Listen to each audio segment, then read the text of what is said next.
係咁咧就，因為我仔咧病咗冇翻學，喺隔離好嘈，咁所以咧我就將我喺 WhatsApp 入邊咧，我就將卷一咧，我頭先已經拍咗條片嘅，就係卷一嗰個咧，我就擺咗落去個 YouTube 嗰度。咁咧大概30幾分鐘咁樣，咁啊就係卷一要注意嘅嘢，同埋配合啲乜嘢？配合翻個 Google Classroom，Google Classroom 入邊，Project Handsome 入邊，我將嗰啲資料咧擺咗落去嘅。咁咧就我將 Google Classroom 個等等啦，複製連結。我驚我而家有錄影緊，因為我估計咧，誒實有人佢哋唔知睇就睇，唔睇唔睇，唔緊要嘅。咁啊，我盡心嘅啫。我啊本身係一個瑜伽嚟嘅，所以我盡心。咁咧我就將個 Google Classroom 所有嘅資料咧，咁咧就等等啦，課程代碼，OK，喂，唔係咁喎。咁咧我就將嗰條片咧擺咗去 YouTube，擺咗去 YouTube，咁有條 link 啦，我擺咗喺群組噶啦。咁然之後咧，Project Handsome 嗰個，我驚你哋再入唔到去咧，我就將佢就加埋落去，唔明嘅再揾我。咁咧就係 Project Handsome 嗰度咧，嗰個 Classroom 入邊嘅 Project Handsome，即係而家我哋桌面嗰度咧，嗰個就係我將嗰啲卷啊，閱讀卷一嘅卷咧，我擺晒上去嘅。咁啊，你自己到時睇睇我講法點樣睇翻卷一閱讀理解歷年嗰啲做法嚇，文言篇章啊，閱讀理解啊，咁你自己睇翻YouTube，我哋頭半部講卷一，咁而家剩翻少少時間，我講20分鐘算啦，就係卷二點做。咁啊，卷二咧，我亦都係啦，將啲參考文例咧，作嗰啲文例咧擺咗上去，但係我發現咧，我而家擺落去咧，呢個 Classroom 入邊咧，我想更新唔到，唔知點解，只係去到2023啫，即係到2023嘅卷二，咁咧我搞唔掂啊，唔知點解係咁推極所都推唔到，咁而家咧我會將2024、2025嘅我而家有嘅嗰啲報告咧，攞去睇翻人哋知己知彼嚇，人哋點樣樣去考試，點樣去做嘅，咁我咧就擺上去我哋群組入邊，等等啊，唉，無法預覽都唔緊要啊，照訂咯。時間關係啊，冇辦法，我個仔唔翻學咧，我睇罪好麻煩，佢病鬼咗，扮病啊！咁啊，嗱，而家我將2024同埋2025嘅一啲評卷報告咧，我又掟埋上去，咁你睇下人哋嗰啲作文點樣。咁而家我哋就開始我要想講嘅嘢。而家你要想講嘅應該就係卷二先，卷一你自己睇翻條帶。卷二咧，咁我睇翻我哋咧，我哋先講咗實用文先，先講實用文，實用文喺度。好，實用文，咁啊，我驚同學唔記得個格式，重溫一次格式。咁個格式係點樣？咁我呢度咧有份嘢啊，我順便掟埋落嚟。咁咧就係我將實用文嘅三大文體：書信、演講詞同埋文章嘅格式，我就做咗份嘢。咁我提一提。順便提一提，咁我又掟埋落去。好啦，咁啊重溫一次，好快，咁我講20分鐘算啦，20分鐘得噶啦。有嘢就問下啦，冇啊 WhatsApp 再問都冇問題嘅。咁咧就第一就係書信，書信咧咁我將佢咧，因為已經第一年考書信考公開信嘅，咁我呢度都煲咗啦，寫刊登一封書信，即係公開信，重溫下公開信，公開信格式就係冇特定人稱嘅，上款冇特定人稱，上款就咁寫啦。各位同學又好，香城中學，咁你睇下佢寫邊度啦。如果係公開書信嚇，如果寫翻俾學校入邊咁啊，香城中學各位同學，咁咧就係啦。咁啊四段啦嚇，依個唔講啦，四段嗰個問題嗰個內容我唔講啦，格式啫。咁然之後咧就下款啦嚇，你嘅 post 係職稱啦，由你個名啦，然之後日期啦。祝頌語咧近年興唔興？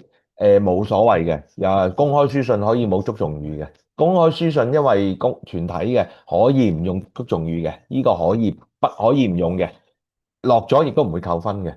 咁如果你話啊公開書信咁樣，各位同學咁樣順足應該咧，我覺得如果寫俾同學咧，應該就唔好寫台安嘅。咁啊，學業進步咁啊，好啲嘅。學業進步咁樣嚇，學思並進啊咁樣嚇，百尺竿頭啊，呢啲深少少，但係呢啲唔會多好多分，因為佢個書信其實個最主要嗰30分係個內容，二三段係好重要。好啦，咁啊，呢個受文嘅第一個就係公開書信，第二個呢一個係叫做嗱，唔應該叫建議書嘅，我覺得係冇理由出建議。如果寫書信係冇理由寫建議書，因為你點會俾政府提出建議啫？而家冇噶嘛，政府話咩咩噶啦，咁所以佢寫封書信，可能叫你問下啊，我寫封書信出嚟，呢個活動到底有咩意義？啊，可能有咩意義？喺嗰啲活動入邊有兩個活動噶嘛，即係呢兩個活動入邊有啲咩意義？工作坊入邊帶到啲乜嘢嘅目的，帶到啲乜嘢咁樣，令到同學學到啲乜嘢？我諗係咁嘅書信。咁如果係寫俾呢啲叫私人書信，譬如話寫俾呢個德育及公民教育主任張建文咁樣，咁我哋而家睇個格式先，個格式就係上款啦，嚇張老師啊，唔可以全名啦。咁啊，台監、道監落唔落都冇問題嘅，其實就咁張老師冒號都得嘅，其實得嘅嚇。或者你寫得好嘅就唔係啦，德育及公民教育主任張老師嗱，德育及公民教育主任張老師，如果你咁寫咧，咁咧就個感覺咧就見外啲嘅，係比較公函式嘅嚇。張老師咧就親切啲嘅。好啦，咁寫封信需唔需要有標題咧？嗱，建議書就有標題嘅。咁如果你話寫專俾一個人嘅時候，如果你真係好 formally 嘅，即係好見外，我叫咩叫見外？廣東話即係話咧，大家唔好熟嘅，咁可能你就要寫個標題。咁啊，有書信咧，應該就係如果你寫私人嘅，佢建議書就有嘅。咁頭先講嗰啲嗰個活動，我覺得唔會出建議嘅方向啊嘛。我話可能就係呢個活動帶到啲咩目的、咩意義嘅咁樣。咁呢個應該就唔需要寫標題嘅，係唔需要標題嘅。標題呢個就唔需要嘅。除咗建議書就要嘅啫。咁啊，又係4段啦。4段之後我唔講啦，呢啲又係啦。好啦，咁你話有冇嗱？呢個誒點解冇促從語嘅？咁又係可以冇嘅。其實促從語係冇，應該係嚴格上講係冇乜分數嘅，加到落去冇加落去。咁如果有嘅嗱，中國人啊叫一句禮多人不怪。咩叫禮多人不怪？加一理論我做多少少冇問題㗎，唔會話我叫你早晨你屌柒我咁，除非係傻嘅啫，咁白卡嘅啫。咁所以呢度照寫翻咯。順足、台安、道安，如果你台監、道監嘅咪道安、台監、台安，呢啲係傳統，但係而家應該嚟緊咧個趨勢係冇嘅，最重要係二三段，我成日覺得二三段嗰個問題。好啦，到演講詞係啦，嗱寫份演講詞。演講詞就係應該上年出過，我覺得今年唔出嘅，咁又睇翻個格式嘅啫。咁啊有啲咩人啊，大家好或者早安，早會咪早安，或者大家好，大家好就冇時態啦。咁啊呢啲唔係好重點嘅，二三段又係唔講啦。咁啊最後咧踴躍參加，又睇下你嗰個題目係咪叫人參加嗰個活動。如果唔係參加活動嘅，係叫你總結個活動嘅經驗嘅，咁可能就唔係叫踴躍參加啦。今次呢個活動咧做得好，今次舉辦得好成功，期望下屆做得更加好，更加多人參與咁樣啦。咁最緊要咧，多謝大家，或者謝謝各位嘅聆聽，可以寫埋嘅，謝謝各位細心聆聽呢啲啦。好啦，我覺得幾大機會係文章或者係書信，咁因為未寫過文章，咁啊呢個要你寫一個叫專題，我哋叫專題文章，唔會有評論嘅，應該係唔會有評論嘅出嘅方向。咁呢個文章你都見到，寫專題文章就係話咧，保育有咩好處，提出你嘅個人嘅睇法啊，咁呢啲可以似方向嘅保育有咩好處，講好，乜都話講好，因為我哋而家要正面。呢個社會，我哋唔係提出建議，你提出一啲好啲，即係優點，提出啲更好。你冇得建議話唔好咁做，冇得建議嘅。呢個係個政治形態，影響我哋教育入邊出都唔會咁出嘅。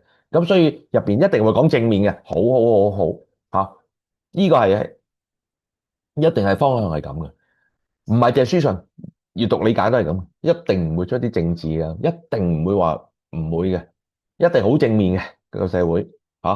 好好啦，咁啊呢個咧就係有標題啦。好啦，咁到底下款咧一定有個署名嘅，署名文章擺呢度又得，擺結尾都得嘅嚇，但係一定要有你個署名你係邊個，擺喺標題下邊又得，後邊文章最尾又得。我建議你擺呢度嘅，因為我驚你唔記得。我建議你擺一出完標題就寫呢個，因為我驚你唔記得。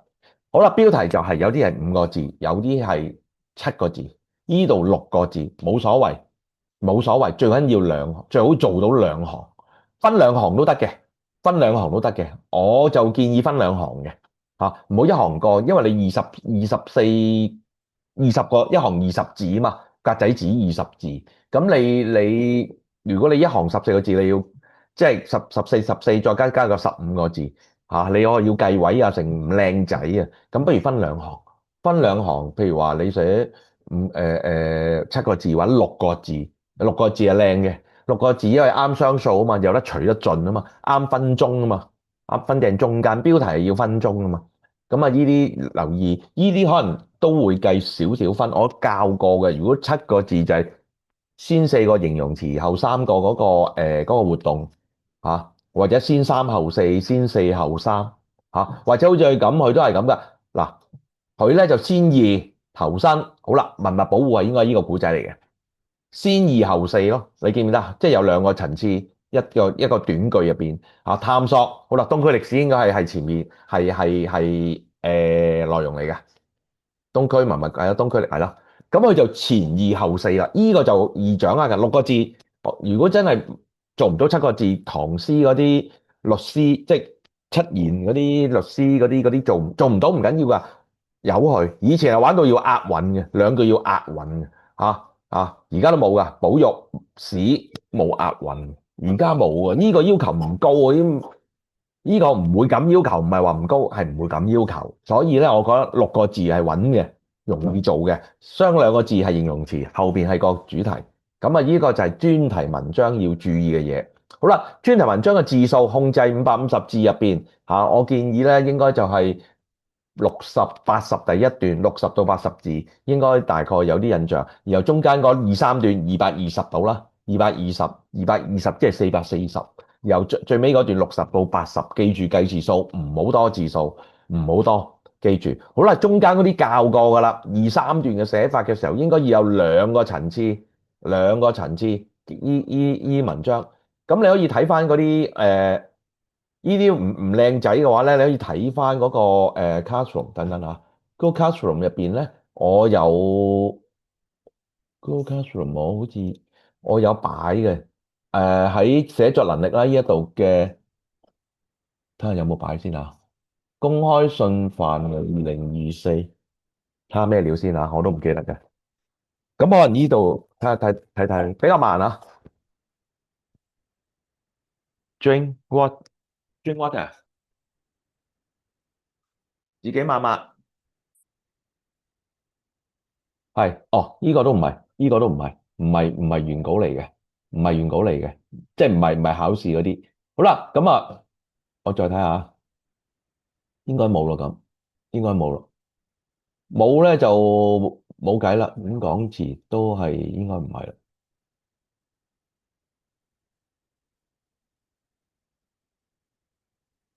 等一陣啊，速度比較慢。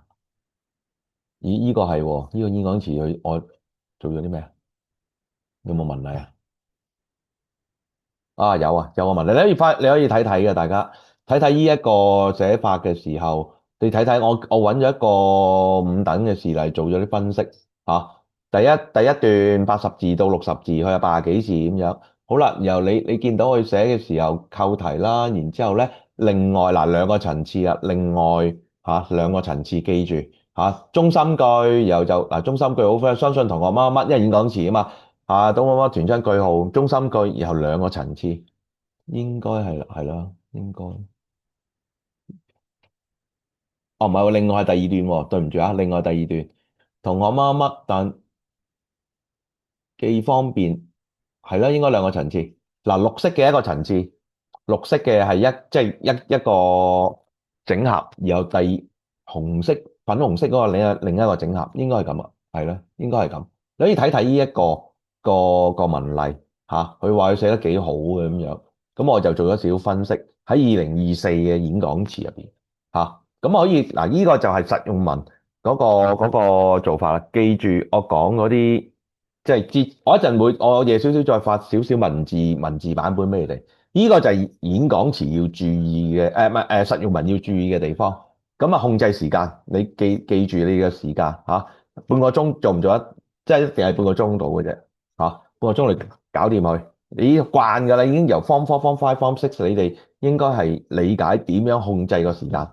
好啦，長話短説就係到作文長文啦。長文咧，我之前已經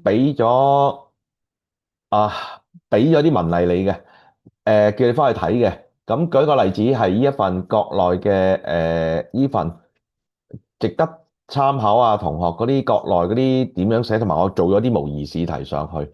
咁啊，大家都係寫第一同埋第二題，即係二三四啊，二三。如果考試就叫二三四啦，即係寫記敘文啦，因為我寫記敘文同埋開放題，大家都係呢個方向嘅。咁都即係重溫翻呢啲咁嘅，我要求記敘文嘅攞分嘅嗰啲特定嘅框架啦嚇，叫框架啦嚇，呢啲都係啲既定框架，量層次。寫唔到國家民族唔緊要嘅，寫下歷史文化得唔得？唔得咪人生反思咯，人生道理。如果你記敘文嘅話，如果記敘文你咪照寫，呢啲唔緊要嘅，你喺文字上補救啫嘛。最好可以喺人生嗰件事係講緊你個嗰件事嘅時候，有一種即係唔係就咁嗰件事入邊，你冇一種借嗰件事以小見大去升華嗰篇文章嘅內容，咁你咪低咯。咁所以寫記敘文冇問題㗎，你寫啲啊。即係我哋都話假大空嘅框架假大空咁樣，咁啊最緊要唔好寫自己一個學生，你寫你阿爸又好，寫你自己一個阿媽又好，寫你一個醫生又好，呢啲咪可以多一啲反思到去歷史啊或者社會文化嘅現象嗰度去分析咯。咁呢個就睇下自己點做啦。開放題就未必記得人生。如果開放題嘅話咧，咁你要用可能人生階段論啦，或者借一啲例子啊。開放題你寫未必係寫記敘文噶嘛，開放題。咁你咪用翻一啲即係古今嘅例子啊，或者時例啊，或者人生階段入邊再配合一啲即係時事嘅一啲例子啊。咁當然呢個就唔係個個能夠嘅，你文科生就會比較多可以做咁做。如果唔係你寫當你諗住將開放題寫做記敘文嘅，咁就要小心啲嘅其實。因為佢開放題嘅時候係變成記敘文嘅話咧，咁咧你要留意就係因為佢嗰個題型咧係深度啲嘅，比記敘文。我睇翻譬如話上年嘅保密咧比較實嘅，你寫記敘文咧就穩陣陣，即係講句唔好聽，即係好實嘅嘢。但係如果你將第二條為不完美添上色彩咧，佢比較象徵性重嘅。咁其實寫記敘文咧，如果你勁嘅寫記敘文叻仔嗰啲人咧，你因為已經寫咗，佢已經上面有一啲意象俾你嚇，為白布鞋、為舊建築物呢啲咁嘅嘢，喺旅程入邊落雨，其實都係一種休息，其實係一種意象嚟嘅。你拆開佢就變成三層嘅意象。咁其實如果你將第二條寫記敘文體嘅話咧，你係要玩靚啲嘅，因為佢係虛啲嘅個題目。為不完美添色彩，喂，抽象咁。於是如果你真係寫條咧文學好嘅人咧，係會即係可以用多啲象徵或者意象咧出嚟嗰個記敘文咧係靚仔啲嘅，係靚仔好多嚇。咁但係第一條咧係冇嘅，佢冇任何意象嘅。於是我見坊間而家嚟緊嗰啲寫得好嘅，你睇嗰啲上年嗰啲國內又好，香港又好，加啲罐頭文句，佢哋就會咁啦。易寫啲嘅第一條，如果記敘文，自己你去諗，你已經背定一啲罐頭句啦嘛。咁可能你唔好第一段擺第二段，唔好擺，因為個個擺第一段嘅罐頭句。如果你寫記敘文啊，罐頭嗰啲文例唔好擺第一句，唔好擺第一段，第二段，第一段多啲扣，即係扣翻個題目，自己諗下，然後喺後邊先有啲罐頭句。因為咧好介意嘅啲 M1 M2又好乜噶，佢一睇到第一段咧罐頭句，屌歪歪 lam 教嘅。喂，你估佢真係冇睇咩？係嘛？因為通常唔會背晒成，背唔到成咁多罐頭句噶嘛。你背到一段都好叻仔，兩段好叻仔噶，每段大概20到40字，好叻噶啦，40字到咁樣係嘛？咁所以你記住，如果呢啲技巧嚟嘅，唔好咁快擺。等陣先啦，有冇問題？食緊乜嘢啊？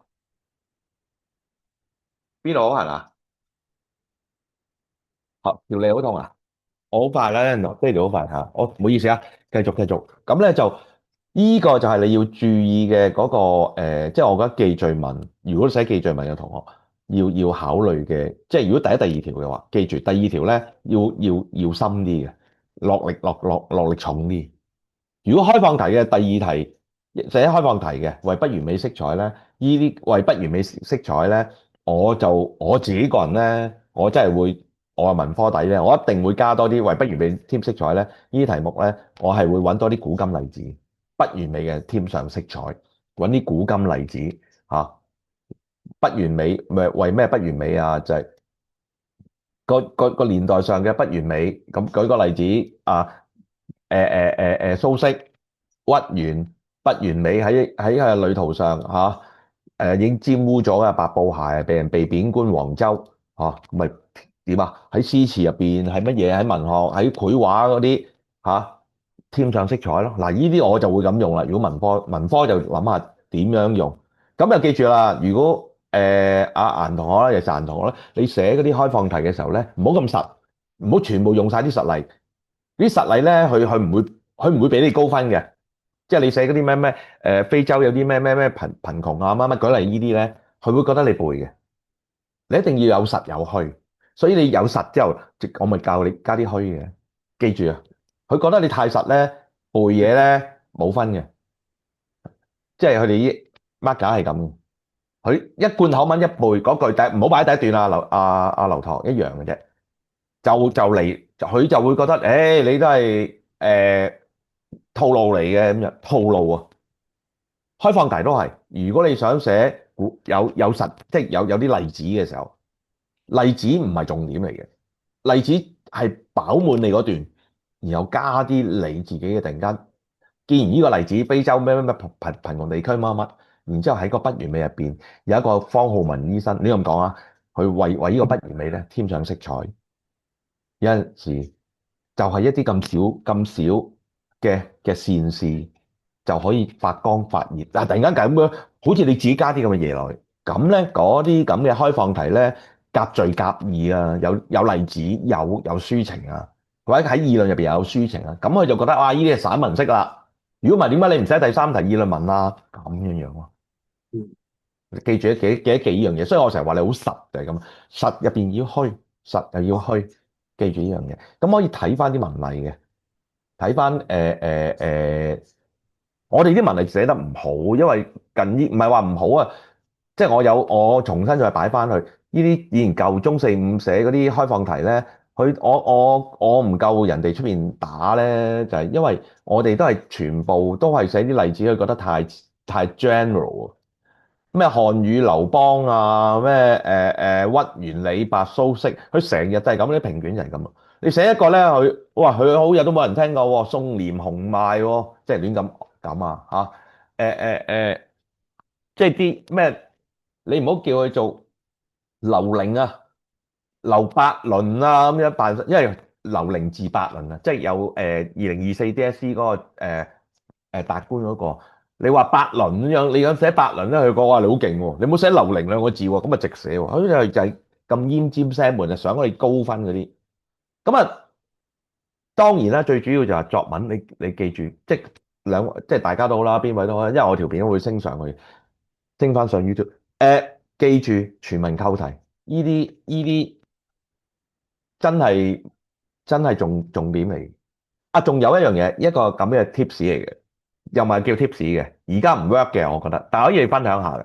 卷一做嘅閱讀理解，你嗰篇文章你咪有閱讀材料嘅，咁你讀完之後，你嗰篇閱讀理解，其實對你有冇喺卷二下一步嘅呢個長文入邊咧，白話又唔係好古文有冇一啲字裏行間嘅一啲嘅 meaning 嘅道理？如果你引到咧，寫翻落去咧，有分嘅以前。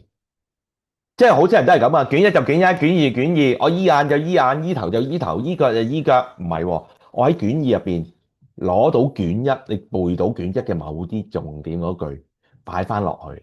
話以前啲 mark 架你覺得哦呢條友啊勁喎，佢唔係睇局部啊，係睇整體喎。中文係睇整體噶嘛，即係中醫啊嘛，中西醫唔同啊嘛。西醫我頭先講冇錯啊，醫眼咪醫眼，醫腳咪醫腳咯。但係中醫唔係噶嘛，中醫就話唔係喎，打通你任督二脈。點解你感冒啊？因為你《傷寒論》入邊你咧氣中不調和，整體嘅格局有問題，所以你感冒只係呈現出嚟你整體入邊嘅局部啫。佢先睇整體後局部，呢個就係中文同中國文化嘅問題。西方就唔係嘅，我睇局部，全部局部做得清唔清晰？嗱，呢個就係又係一個，所以寫記敘文咧，越交嗰啲越高分。即係劉同學，你寫嗰啲越好交啊，我覺得好交。我即係而家越嚟越唔中意教中文。你寫完即係阿媽係女人，講埋晒嗰啲，唔好介意我咁講。即係你對將來你喺大學再出嚟做嘢、社會工作，呢啲文係冇意思嘅，冇作用嘅，冇幫助。但係就中意呢啲嘢。我都過啊。但係唔緊要，呢個係框架嚟㗎嘛，劉同學。我哋係為分數啊嘛，係咪先？我揾食啫嘛。你話含吹奶絕咪含咯，係咪？我錯，你當我錯咯。但係我哋冇理由同分數嘛。有分就贏啦，唔理咁多啦。係啊，唔好理佢，好交，因為有陣時真係好交，交就贏。咁我真係即係阿 Paul Sir 就係即係年紀大啦，就係60都好似唔想教就係咁，即係好似冇將中國文化可以將佢推廣到第時，即係就 stop 咗 DSE 就冇噶啦，第時唔需要用嗰啲記敘文噶嘛。咁中文點會再長進咧？即係第時我哋中國點會再中文轉，又話我自己號稱中國文化強國？我即係記住，你而家做嘅嘢係冇錯嘅，係冇錯嘅，而家係冇錯嚇。照做落去，照 work 落去，佢就會覺得咁樣係啱噶啦。咁大概我卷二今日講到呢一度咯。啊，仲有啊，仲有一個題外話。以前咧要升華咧，你要學生喺臨尾咧，我會同佢講嘅。記住聽日着校服去考試。聽朝啊，着校服減唔減啊？梗係唔會啊，嗯，梗係唔着啦。真係唔會，真係係啊，着校服去，都唔俾你入去啊？點？等等啊！等等先，我 pause 等陣，未拎過嚟啦，拎過嚟啦，未過期啊，係唔好意思啊。點解咧？以前啲女拔教我嘅，即係十優港姐啊、麥明詩嗰啲啊，而家仲着校服出嚟影相噶。因為啲女拔咧，永遠你 debate choir orchestra 係咪着校服啊？佢上身啊嘛，戰鬥格啊，即係着咗套戰衣啊。喂 work 噶，真係 work 噶。人哋尤其是唔係 listening，你嗰啲 speaking 啊，即係以前少討論中文啊，着校服，因為一見到你件女拔，你明唔明我講咩啊？我知女拔嗰啲拔萃嗰啲係正衣啫，我哋呢啲 cheap 學校好似囚衣咁係款。啊，以前咪 work 咯，即係話大佬你家應高升啊，你條友仔，喂一聽見家應高升，淆底啦，大佬係咪啊？喂！即係以前我就會咁講，咁所以我其實又唔係咁講，我聽啲學生講，其實呢樣嘢就係話，到底翻去最後一句就係話，你到底係心態決定狀態，你唔着校服，呢個係形下啫，嗰套校服，但係你冇着校服，你個心入邊都係，我唔係淨係為自己，我係為學校嘅，你明唔明我講咩啊？我係為學校嘅，嗱當然呢個即係題外話，你要諗下，明唔明我講乜嘢啊？即係阿潘頓旗家高升唔係為自己咁簡單噶嘛，你明唔明啊？全世界睇佢噶嘛，唔係淨係香港，你明啊？破世界即係破紀錄啊嘛，係咪即係唔係要威啊嘛？咁所以佢點會跑假？點會做假？即係道理一樣，你着翻套校服，嗰套校服令到你自己，或者你唔着，即係需唔需要着？但係你個心就，我今日出去考試唔係為自己，唔係淨係為我，除咗為自己之外，唔止嘅，即係呢種交嘅諗法啊！令到自己嗰個啊，戰鬥力提升。即係你要玩校隊嗰啲就知嘅，即係你要做開校隊。咁我呢個題外話，即係就話提一提你，即係今晚早啲瞓，聽日就係點樣樣去個心態上，同埋飲多啲水，令到自己嗰個，因為你太長時間啦，同埋有啲緊張啊，可能同埋聽日天氣應該都唔係太好，濕濕立立天氣咧，濕濕立立，加上啲冷氣咧，可能你考完聽日咧會病嘅，注意下。咁所以飲多啲補抗力又好，咩都好。你潮濕咧、濕氣咧，令到你自己個人啲回南，我哋叫回南添啊，南方係會影響我人嗰個狀態嘅。好多人都會受，即係岳陽有機講啊，佢哋都會受咩啊？等等，唔好意思。哦，OK，你喺度食，唔係倒瀉晒，係啦，喺度食啦。即係你天氣都會影響你，即係我哋會受我哋好多人都係天下蘇人啊，佢會受客觀環境影響，包括我而家都係哦，即係客觀環境影響，佢濕氣好重，哎呀周身骨痛啊，哎呀我唔去考咯，真係好多呢啲嘢，唔係一定要去嗰啲多啲去，咁啊拉低個 curve 啊嘛，明唔明我講乜？咁嘅天氣真係唔係好靚嘅，即係唔係就係運動，係人嗰個體質都會人嘅精神都會影響咯，啱啊，認唔認同？你一諗下兩位。兩位有冇遺言啊？我想問下，如有冇果議論文，遺言？係啊，邊個講先？隨便，叫哥哥你講。你坐上嚟講啊，邊個講啫哥哥，？Auntie 啊，叫 誒，Auntie 係啊。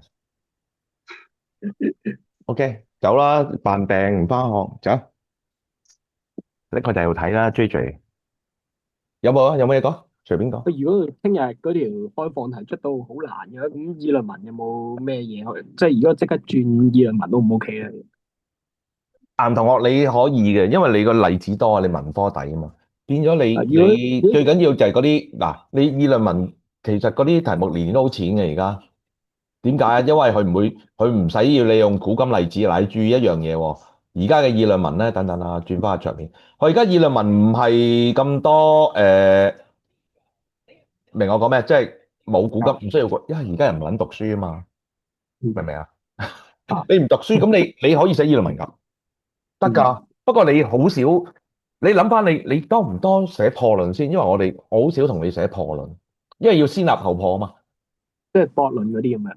係啦，駁論或者叫破論係啦。咁但係當哦，然佢話兩個觀點都談嘅時候，於是你可以兩邊都討論，咪正反咯。先討論咗兩邊，譬如呢條行事要量力而為，會有好結果。我同意唔同意？知唔知我講緊乜嘢啊？啊，我俾你睇即係睇，啊你繼續講。即係我咪應該一個反對，一個就贊成，或者兩個都贊成咁樣？你等我一陣，等我一陣，哦，一陣等我一陣，一陣就到阿劉同學啊等等啊，唔好意思。咁我有個咁嘅表，我唔知好多，因為我哋好少講議論文啊，佢哋唉大部分人都唔議論噶嘛。唔緊要嘅，唔議論唔緊要。我睇睇有冇一個表啊？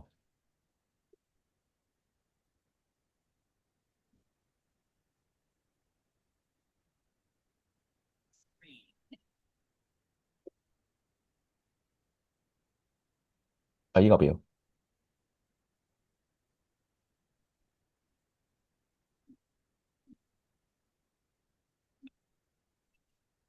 如果你寫議論文咧，你會考慮到一個咁嘅表，唔見咗呢度。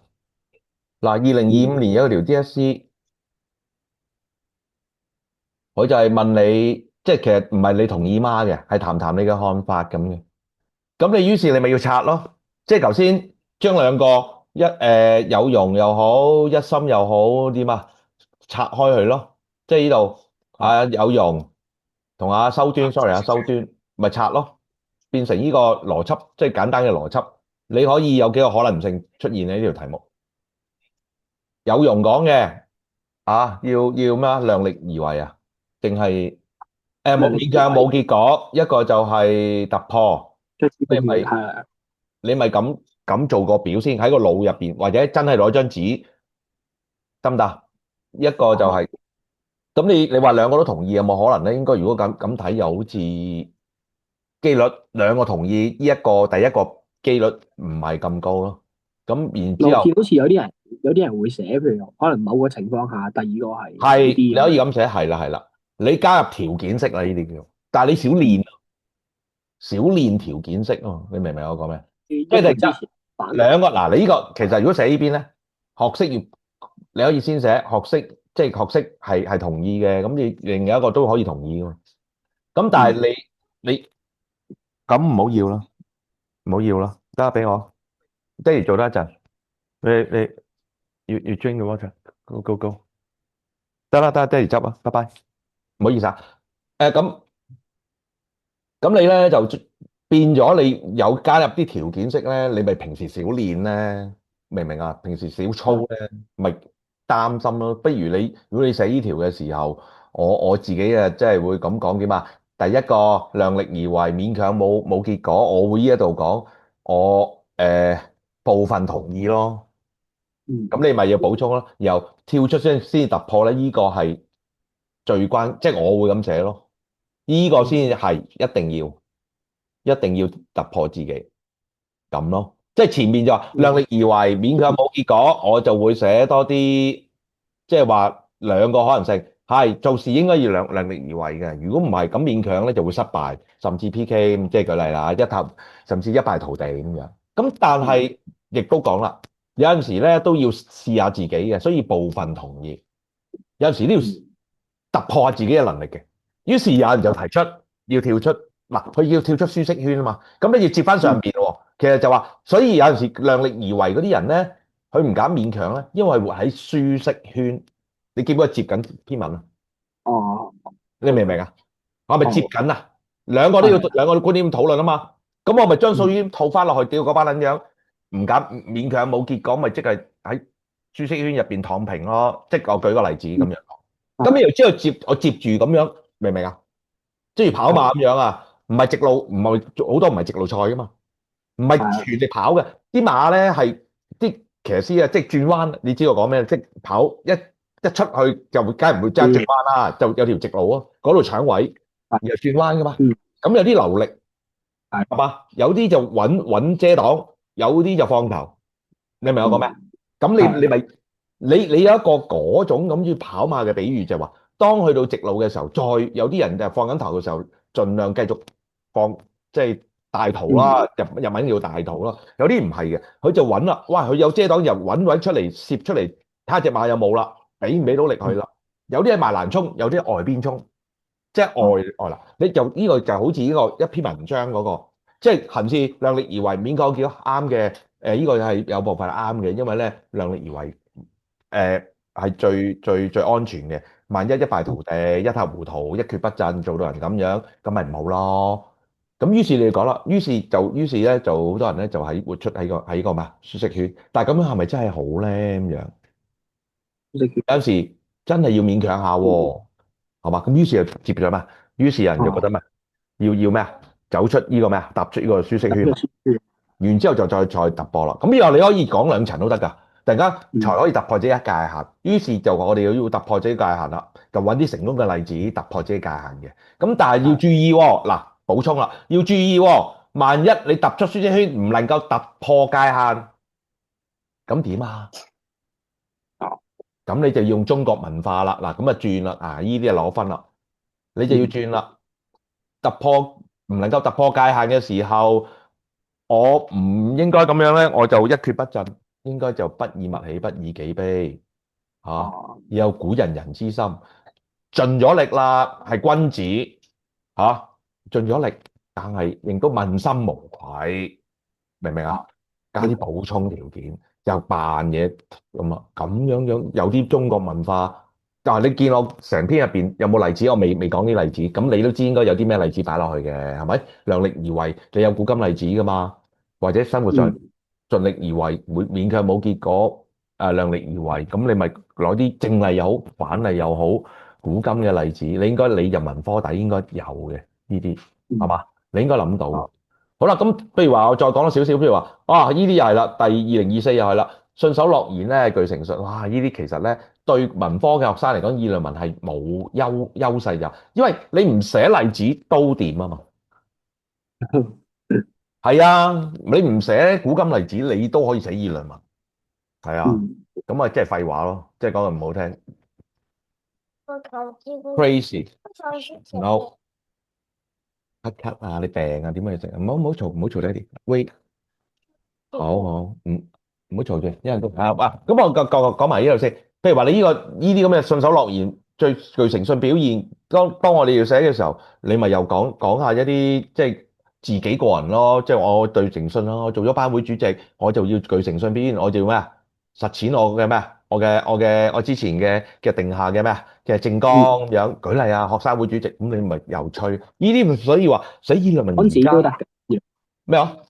講自己例子都得㗎。得，呢啲係個人體驗啊！而家好多人都咁寫㗎，用啲個人體驗，今日唔係全篇都係啦，即係啲例子入即係有一邊咧，段咁樣。係啦，好似嗱，仲係好親切喎，好細。我曾經嗱，仲要寫加少少，嗱唔好咁實喎，議論文喺呢度咧，仲要加少少咩啊？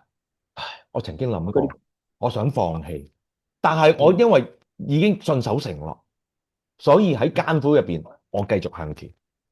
明唔明我講咩？扮少少記，有少少抒情。咁嘅而家嗰啲議論文哦，係啊，但係議論文就好寫嘅，點解我好少講議論文？點一講議樣論文，我眉飛點樣色舞噶，我都唔中意寫記序嗰啲交文。你嗱今日講你有邊個？劉唐問嘢啊？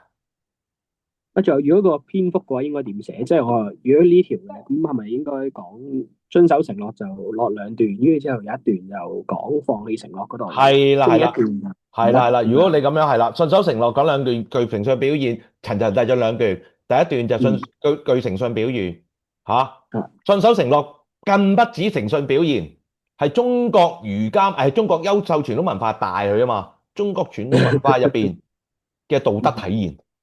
啊，道德使命，然後嗯，講揾啲交，你唔好突然間寫下周星馳啊，你即係揾個孔子孟子啊，你明唔明啊？你明我講咩啊？你唔好跌咗。然後突然間，但係有時候咧，其實放棄諾言咧，有人就話咧係不負責任，咁啊睇你覺得係定唔係啦。於是你可以有兩層啦。你有陣時話，有陣時要放棄諾言嘅，咁當你死咗，即係舉個例子，你俾人包圍，咁你投降，其實都即係唔三貴，即係嗱你自己寫咯，即係滿清嗯，嘅我唔三貴，咁你係放棄諾言係咪應該盡負責任？因為你仲可以咩啊？等待咩啊？有時放棄諾言可以係一個等待嚟嘅，明嗯，白咁啊？但係咁咯，咁哦，又再重新再咩啊？唔係放棄諾言，當時係一種你可以將放棄諾言變成一個咩？係一種短暫嘅割裂割捨咁樣。咁呢啲就係議論文嘅一啲變化咯，係咯。好，你等先，嗱，你等等先，我 post 一 post 先，等等啊。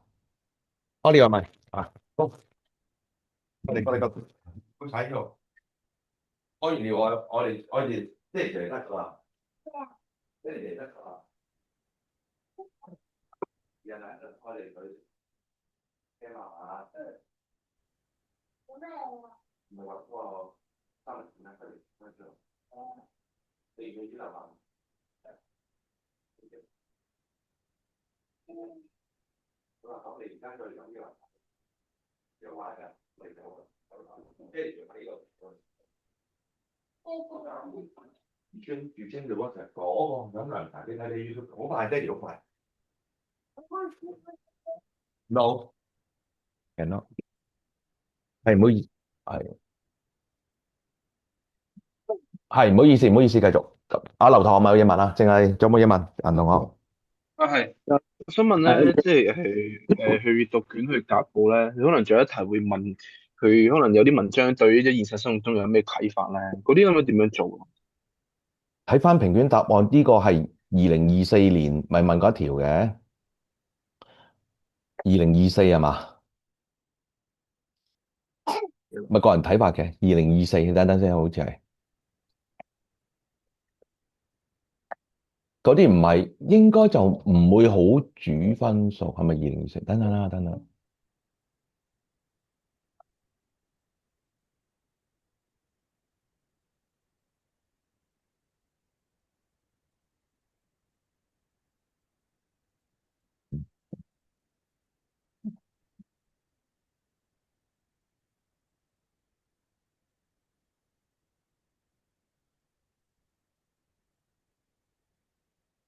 嗱，呢一個2024年第四、第五題啊嘛，佢咪問呢一個叫做咩啊？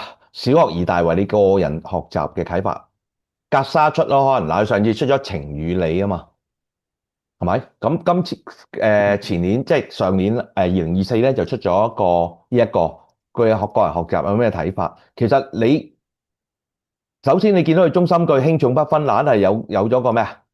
即係你懶係有個定義先，你見唔到佢有咗呢個中心句，然解就釋下咩叫小學？係解釋下小學而大為有啲乜嘢導致有咩批評韓語嘅批評，韓語嘅批評就係輕重不分，本末倒置都得嘅，其實係咪？即係呢個自由發揮噶嘛，本末倒置都得噶，唔係一定係輕重不分噶，唔係指定噶，你明唔明先？你理解先咩叫小學而大為？就係學咩啊？讀嗰啲章句嘛，而唔識嗰個背後嘅道理啊嘛，係咪？咁你咪本末倒置咯，係嘛？佢話輕重不分，咁之後你舉一啲例子就嗱，例子就依個好難，比較難教，因為自己嘅生活體驗嚟嘅，真係咁，但係佢亦都唔會好深。通常我覺得唔會再出嘅今年，因為通常問呢啲，佢一定係問你同學習有咩啟發，佢唔會問你同你政治有咩啟發，同你事業有咩啟發，同你人生，因為佢唔敢問到咁高啊，你明唔明啊？啲真係唔敢問咁高啊。我見佢咧，雙數年份都有呢啲題目，所以今年都好似大 Q。今年有邊個啊？佢逢雙數年份都有呢啲題目。雙數啊，都有啲個人睇係啊，法，個人啟發。2024都有啊，係啊。哦，咁啊，但係我啊覺得淺噶嘛，因為我覺得哦問唔係我只個你哋都答到嘅，即係當你最緊要就係你掌握咗呢一個先，呢一個作為係呢一段嘅嗰個提綱挈領啊嘛，個中心句嚟嘅。然後下邊嘅例子入邊，於是你就要有一個轉折位啊嘛，即係個例子嘅啟發一定有轉折，即係話之前係咁嘅，之後唔係咁嘅。我之前明唔明啊？係嘛？係咪轉折啊？係啊，因為有個轉折位啊，即係話呢啲係類似轉變嘅嘢。係啊，即係你啟發就係話你之前係咁諗，而家我有咗得到韓語嘅啟發之後，我有所轉變，有個轉折位，即係讀完扮晒嘢。呢課書之後升級咗。係啊，即係我聽完阿 Paul Sir 之後講咧，哇！我以前唔係咁諗噶，而家咧我好中意讀中文啊，嗰啲哇，茅塞頓開。係啊，即係嗰尾啊，佢係咁嘅應該答題嗰個方法。然後最尾咧，最好就係好似佢咁啊，韓語的批評裏面啊，突然間又攞翻韓語出嚟包翻佢，包翻佢。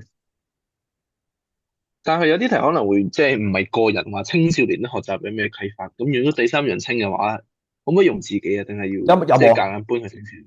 阿吳學，你有冇睇過即係問青少年嘅啟發有冇啊？唔係自己啊，青少年即係問他第啲三人稱，即係你話咁講格沙啊嘛？我睇下2022係咪有啲即係格沙題目嘛？你話即係隔年出啊嘛？嗰條如果數係啊，呢個第五題唔係第四題，下面嗰條，擺呢條啊。係啦。咁佢問呢一個其實對嗱，佢又冇問青少年喎，對現今社會有何提醒？佢唔敢問青少年喎，佢問社會喎。係嘛？都係第三人稱，你話叫第三人稱又唔係個社會。咁呢條，我覺得比頭先小學而大為易寫啲嘅。因為你大概知道個社會，即係我哋而家理想社會同現實社會係唔同噶嘛。理想係講仁義禮智，現實係唔撚排隊打尖同偷影裙底溜馬車噶嘛。咁其實就我覺得易寫啲，即係除非你唔使新聞溜馬車你都唔識嘅，咁你冇嘢講啦。即係名人嚟噶嘛，係咪先？咁你咁現實我哋同一時間提倡要禮，但係非禮嘅事經常發生。咁所以點解要提倡本心，重視人嘅價值？就話要即係呢個就鬥交咯，我覺得又係呢段啊。反而嗰個人啟發咧，就真係你個人嘅，即係你突然間諗到，係咪咁嘅唔同嘅分野？呢個咧就係鬥交嘅，即係鬥道德。但係頭先呢個要鬥交喎，哦，個人嗰啲就你有我覺得易發揮嘅嘅喎。呢，你但係攞晒4分好似有啲難咯，我覺得係，咁但係你唔好理啦。咁你佢根本亦都未必夠兩人攞。三分就應該 OK 嘅，係嘛？你睇下佢咁其實可以嘗20，試咧。你睇佢20，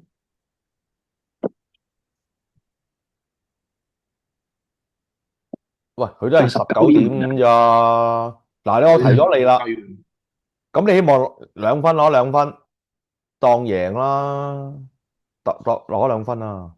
即係我鬥交啫嘛，呢個係鬥交，你嗯明我咩講啊？道德你想人格交嘅，頭先嗰個就係個人嘅係睇法，咁呢個就係真係要有少少自己人生嘅一啲閲歷，係咯。嗯，我呢個就想問下，如果呢題你會點算？邊條啊？你呢題即係如果即係而家呢題咧，你會點樣？嗱，如果我諗如果我哋而家真係要出條咁嘅題目啊，可能我會出勸學咯。勸學勸學嗯，係咪借助外物？借助外物學習，或即係呢樣嘢，啊，或者專心致志嘅方向。咁都係，呢個同未必係社會，有可能你話年青人，對年青人有咩啟發？借外物，咁你可能會時下你講 AI，唔好寫中文啦，唔好寫英文啦，可能你可以會咁問。咁舉一個同教育相關啊嘛，咁佢已經講緊學習㗎啦，勸學係咪？咁你借助外物，咁已經點啊？於是我就會用啲係啦，一般人。中智能，一般人咧就會借助啲外物咧，借助啲科技咧去吃喝玩樂、玩物喪志。嗯如何點樣？嗱，佢可能會，我覺得佢咁出，點樣好有效咁樣借助外物？哦，荀子冇講嘛？荀子有冇講過？啊佢即係提出個提綱挈領，講咗個方向啫嘛。但係好多人，我哋而家都借助緊個 Zoom，借助緊外物㗎，係咪？但係有人可能攞個 Zoom 攞嚟做咩？傾偈或者攞嚟溝女，我亂咁講啊，即係我唔知啊，我我唔知。咁我就問你點樣可以喺借助入邊用得其所？個方向應該係點？咁都可以咁出喎。咁你啲人咪心啦，覺得即係我覺得勸學未出嘛，即係我即係個人啦，因為萬子問得多嘛，如我咁，我覺得係會問哦，嗯對教育有啲呢個教育相關嘅現象，好多人都用 AI 去抄襲，因為上年係好多呢件事，包括論文啦、潘希純事件啦、潘希純係嘛叫聖保羅一個係女仔咧，咩安倍製藥啊，即係上年出咗好多造假嘅，明我講咩 AI，即係明我講咩啊？咁可能呢個都係方向嚟㗎。咁對我哋要借助外物學習，唔可以唔借助，即係萬子話要借助外物學習。咁但係喺現實社會喺呢個社會入邊嚇，好多人都適得其反，或者有寫嚇唔善用作惡。即舉例啊，咁我問你有啲咩啟發？可能會咁。我自己個人諗嘅方向可以，咁咪出4分，咁咪19.5咯，出嚟個數一樣。啊，係啊。咁但係你我而家本身呢題難啲，嚇可能會出落你逍遙，本身呢題逍遙，逍遙遊係啊，你去無用哇，之用咯，好無用之用驚啊！無用啊，之用逍遙遊，我覺得好通俗。逍遙遊可能直問，佢唔敢問個人體驗，太深啦道家，佢直問嗯直接問佢逍遙書樹或者似得西山，可能直問，你明唔明啊？佢點樣？啊，嗯即係如何點樣排解，如何點樣去個過程、心理過程嘅改變咁樣，或者逍遙遊問你嘅，即係直頭係照問你，因為無用之用嗰個其實佢照問雖然啫嘛。佢當年都係問無用，就咁問無用啫嘛。嗰一年我唔記得邊年題目啊，你睇翻佢照問啫嘛。2021啊，21年，21年啊，啊，咪咯，嗰年好難喎，嗰條係21年係好難啊。好難啊，我覺得會佢嗰無用之用啊，好難啊，呢一個，呢一個，呢幾個再下面，邊下邊詳題？佢問得好重，我覺得7.2嘅 MC 啦。係啊，呢個好奇怪，因為佢話離身嘅説，嗱，佢問內容啊，比喻做咩道理？好難諗到呢一個真係，因為機關算盡應該好多人答嘅 C。係啊係啊，我估啊，嗯，其實咧呢條題目出得，即係簡單嚟講，你用現代術語去闡述莊子嘅離身，其實可以好多可能性。C 啊其實呢條出得唔好，佢哋應該會檢討。其實 C 同 D 都可以，係咪先？嗱 A 就好大機會排除法，因為佢唔係接受啊嘛，佢係跌落機關啊嘛，係咪？係啊，咁衞 B 生都分波就已經過咗啦。都可以啱噶，係咪？因為依句出得唔好，説成什麼道理？你講啊，你莊子啊，即係出題呢個啊。如果我見到我真係會當面屌柒佢啊！説明什麼道理？你講啊，你明我講咩啊？嗯，誒，你我呢條咪估莊子咩咁啊？係啊，你唔係喂，即係好似衛斯咁樣，你又唔係莊子，你點知佢説明咩道理？咁啊係，吹啊！喂，真都後人係啲啊！估啫。我用翻莊子嘅講法啫嘛。子非魚焉知而豬樂？你自己推出嚟呢個道理啫。其實 B、C、D 都可以，你咁樣出唔靚，因為道家係教你個方向而係點用，而唔係唯一答案。如果咁樣就死㗎啦，個宗教就死嘅。即係基督教，如果冇靈恩教，冇浸信會，你明我講啊？冇平安福音堂，佢死咗㗎。唯一一個即係好似回教咁樣，伊斯蘭有好多派系，即係佢先會生存啊。唯一一個宗教解釋嘅死咗㗎啦，所以呢條出得唔靚咯。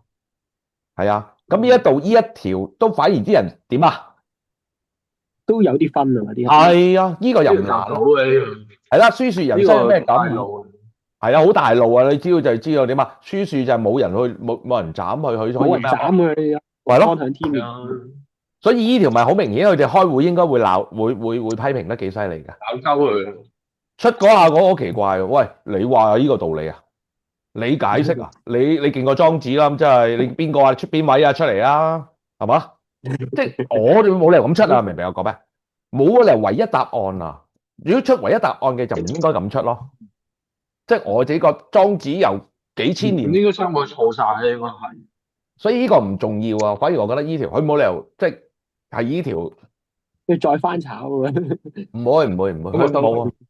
因為佢即係話照嚟出嗰個都唔撚識莊子咯，第5條嗰個，對唔住啊，我自己唔會咁出啊，明唔明我講咩？莊子係攞嚟用㗎，你冇理由問，喂，莊子就離身講咩道理？哇，喺邏輯即係喺思考方法入邊講嚇，離身就説明什麼道理？咁書説説明什麼道理啊？咁你明唔明啊？不歸守之曰説明什麼道理啊？我屌你啊！成篇文章逍遙遊咯，咪有3個道理啊？唔通？我唔信莊子係咁咯，你明我講咩啊？即係舉個例子，不歸守之曰有一個道理，書說一個道理啊，泥牛有一個道理，呢個有一個道理，離身，喂，唔係莊子，你諗下，喂 common sense，莊子都唔係咁啦，係嘛？莊子寫個逍遙遊，其實就講一個大道理，就係點啊？我哋就要咩啊？要活得逍遙，要突破世俗嗰啲啊，係啊。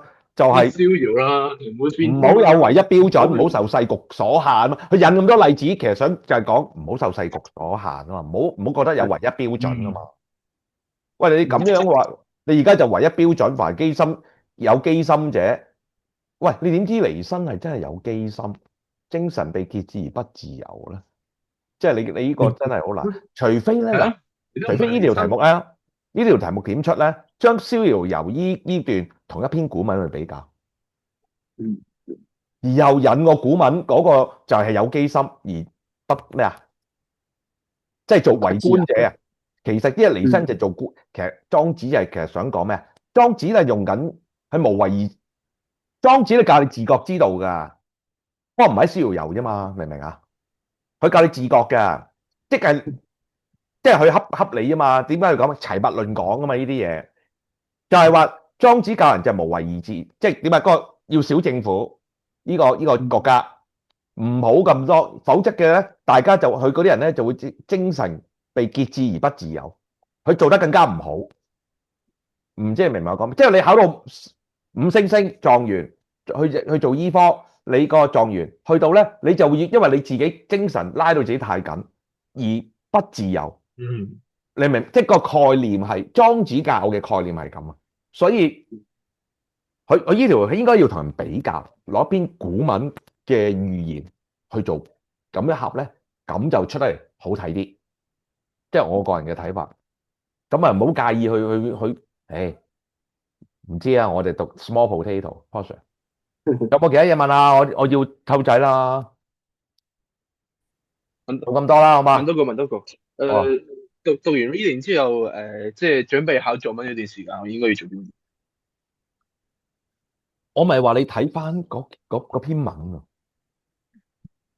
卷一閱讀資料啊，嗰啲嘢咧，唔係諗翻我有冇啱錯，嚟緊有冇對我係嚇可以攞走個閱讀材料喎，好似係啊，有冇啟發？係係啊，可以？OK，攞走嘅，閱讀材料應該係攞走嘅，攞得走嘅。係啊，咁你就攞得對走嘅話，咪揸多陣。你可以喺嗰半個鐘入邊有冇啟發？係啊。我自己個 OK，人會咁嘅，然之後就係記一記大路嘢。頭先即係我哋嗰啲即係上文嗰啲。即係全文扣題啊，篇文章個哦，古仔合唔合理啊？點樣個古仔合唔合理？唔係你話，即係個 mark 你覺得個 mark 接唔接受合唔合理啊？即係依幾個大路嘢咯。即係 OK，我自己個人係咁睇咯，就嗯放鬆少少。但係一睇到題目之後咧，就即刻要做大綱。你唔作文唔大綱咧，長文咧好甩漏嘅。因為好多人唔嗯做大綱咧，大綱嘅意思就唔係咁做大綱，就話有對比，古仔有變化，明唔明啊？古仔入邊要嗯變化，咩叫變化？即係話唔好寫死一個，因為我見佢哋有時點解寫得記敘文寫得唔好咧？佢成日將一件事一個點放到成件，就係成件事，佢哋都係咁嘅。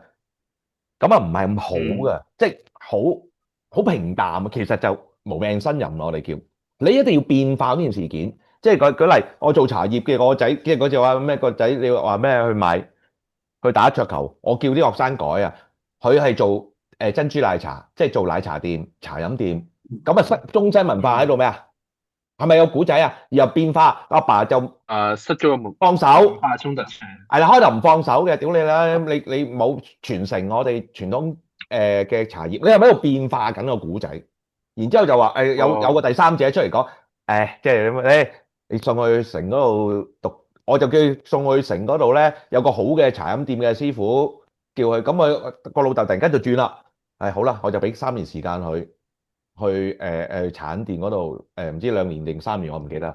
去學習啦咁樣，然之後佢就即答翻。係盡量用一個背景去透啲嘢。係啦，然之後就去成嘅時候咧，兩年啦，我要收翻個風箏啦咁樣，嗯中間玩緊意象喎，即係仲玩緊嗯，嗰段嘢喎，然之即係後我要意象係應該深啲咯，即係啊，係故事你知我講緊乜嘢再加㗎？下清楚少少。咁咪翻嗯去城嗰度咧，想收翻個風箏啦，屌！咁然之後發覺又唔係比賽，佢呢間茶餐店咧啲網紅啊、啲打卡啊、啲排緊晒隊啊，咩仲要買籌啊咁樣啊，要買籌先買到杯奶茶啊，即係咁。然之後個爹哋就覺得係應該時候放手啦，即係風箏。嗯喂，我建議到個爹哋變化，個爹哋嘅心情嘅變化，開頭係唔俾，係唔放手，又同佢衝突，然之後有個人講你放下手啦，好啦，咁咪放一放，收尾都好啦，都係要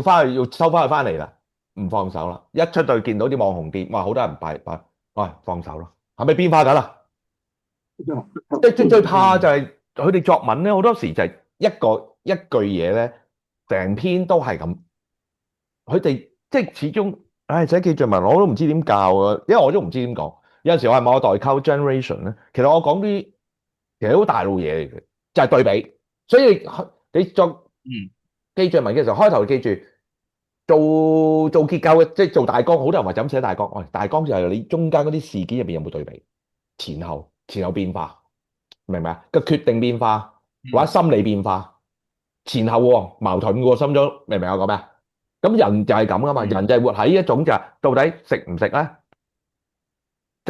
食呢一間定唔食呢一間？每日生活都係咁噶，其實我出唔出席嗰個聚會咧？我買唔買嗰個演唱會飛咧？其實都係喺個心入邊喺度戰鬥緊，即係又咪叫鬥爭，即係喺度糾結。如果用大陸嘅講法叫糾結啊，咁先好睇嘛篇文章，就唔會好似佢哋咁。如果有陣時叫佢寫文，就一路直線去，用事件作為重心，明唔明啊？我參加呢個比賽，我隨便呢個輸咗佢哋咁寫，輸咗我就好唔開心啊嘛，一路寫，然後翻到見到個老師，個老師咧就安慰我你咧，因為你平時乜乜乜，咁佢咪低分咯，因為中間你冇滲有一個就係話，我改一改去咗，我參加個比賽，其實我諗過，我可能我會輸嘅，但我都會去。你明唔明啊？我有變喎，我有咪加個心理去做一個前後嘅乜嘢？但係佢哋頭先，佢好多人坊間寫，我冇話講邊咩人啦。佢哋寫就係咁啦。我參加比賽就咁做，直接去參加比賽，然後參加比賽輸咗，輸咗之後又唔開心。喂，大佬篇文章咪唔好睇咯，係嘛？篇文章啊，唔好啊，唔好話唔睇，唔合佢個框架，比分框架對比啊，係咁多啦。阿劉生你應該搞得掂㗎啦。顏生有冇嘢問啊？如果議論文開頭嘅話，係咪應該實啲啊？即係唔好啲咩意象啊嗰啲嘢。係應該唔使搞意象，直頭就點啊？即係我直接解釋下嗰兩個觀點咁樣係，然後一俾你嘅咩啊立場哦，係，咁我哋有啲文例咧，你可以睇啦。咁其實就直接交代立場嚇，信守諾言嚇。有人講咧係具誠信表現，舉例啊，就我亂咁講嚇，唔係亂咁講，即係就攞呢份啦嚇。但係有時候咧，信守諾言咧，亦都可能係唔負責任嘅行為嘅。其實兩者有冇矛盾衝突咧？值得我深思。嗱，咁呢個我就冇講我嘅立場。其實我講咗個立場啦，就係咩啊？後邊講。咁但係唔係嘅。如果你有啲人唔係咁講，信守諾言係需要嘅，因為係具誠信所以放棄咧係一個不負責嘅行為嚟嘅。所以我哋應該要信守諾言嘅。而呢啲例子咧，咁後面就古今中外比比皆是即係我後面就如果我咁樣開嘅話，即係我後面就直接話放棄諾言係不負責任嘅。係啦，咁但係呢個唔好嘅，因為而家係好興咧，因為佢虛例啊嘛。佢而家啲撚樣咧，咩叫虛啊？冇例子啊嘛。佢永遠都係兩個觀點嘅看法，兩個觀點嘅看法，所以應該咧就係唔好咁。我後者嗰個唔好嘅，係第一個最好嘅，值得我去深思。懶係扮晒嘢，明唔明啊？明唔明啊？除非你好似咁，有人認為模仿缺乏個性，咁你就即刻要點啊？同意不同意咯？第一段明唔明啊？咁如果佢呢啲如果淨係得一句嘅話，咁我係咪即係要駁論嘅都要做駁論咯，先立後破咯。即係可能有啲人我先立後破，OK。先立後破咯。你模仿缺乏個性，我覺得我同意唔同意咯。模仿係缺乏個性嘅，我覺得呢個係嘅，模仿缺乏個性嘅。於是你講啦模仿咧就會令到坊間大眾點2、3、4段咁樣都係講緊模仿咧係會導致人失去個性嘅，但係有人破你咯，明唔明我講咩？就到第5段咧，有人駁你，但係有人唔係咁講喎。有人駁啫，有啲人覺得模仿係唔係缺乏個性嘅咁。係啦，有啲人覺得就係模仿先係成就個性嘅，咁你就駁佢咯。你而家突然間問咧，你有少少心，有少少嗱，你咁樣仲驚啊，顏同學寫開放題咧，即係好似我驚佢條開放題都唔知咩嚟。你唔好咁諗啦，而家越咁樣越縮，你明唔明啊？當你一陣咧，因為有3條俾你揀啦，喺現象學入邊有3個答案俾你揀嘅時候咧，你就會亂嘅。堅持住第二個咁樣舉例作為開放題就開放題，即係好似阿劉同學咁樣，一定係寫記敘文噶啦，爭在一定係第二啫嘛，係咪啊？劉同學唔係咁佢議論文字只有咩？即係記敘文字只有2個選擇喎。係，但係因為你少寫議論底啊嘛，我係柒噶嘛。咁啊係啊，你因為少寫議論底啊，寫開放底，你近呢幾年都係寫開放底，我諗你考試都係寫開放題，係咪？顏同學，我估你係寫開放題嘅。咁你寫開放題嘅時候，你都慣咗嗰種嘅模式，你咪繼續諗下，即係你驚佢其實總之係虛嘅，好啦虛嘅，即係年年都係咁嘅。嗱，2023咩生活中嘅咩美好係咪好虛啊？都還好啦呢個。係咪好虛啊？你嗱得不償失，呢啲又係好虛嘅，即係咪？佢有啲例子咩？梗係唔好用呢個圖啦，呢個圖係冇意思嘅，係咪？咁你得不償失，其實都可以好多想像空間。你係唔需要擔心。你而家個心理就係話你驚虛，反而你驚，但係你不嬲寫開虛噶嘛，開放題。你而家你真係唔好問咁多議論文，知唔知啊？好，如果我呢一下今次教咗議論文，你攞到5星星咧，我切實煲湯。真係講真嘅，喂，真係講真噶嘛？練招不練功，到頭一場空，練都冇練，哇！我攞撚咗一本《九陰真經》，你明我講咩啊？5蚊買翻嚟嘅啫喎，你而家咪5分鐘啊？5蚊買翻嚟，你話你攞5星星，哇大佬，你講過唔去嘅，即係講過唔去，即係講唔過唔到嘅，真係㗎。喂，講到呢度啦，我要湊仔啦，咁我會擺翻上去嘅呢條片，我人 send 翻㗎。好，努力啦，拜拜。OK，早啲瞓，拜拜拜你，拜拜，好努力，拜拜，唔該，多謝，拜拜，唔該，多謝，唔使我，拜拜，多謝，拜拜，努力啊，拜拜。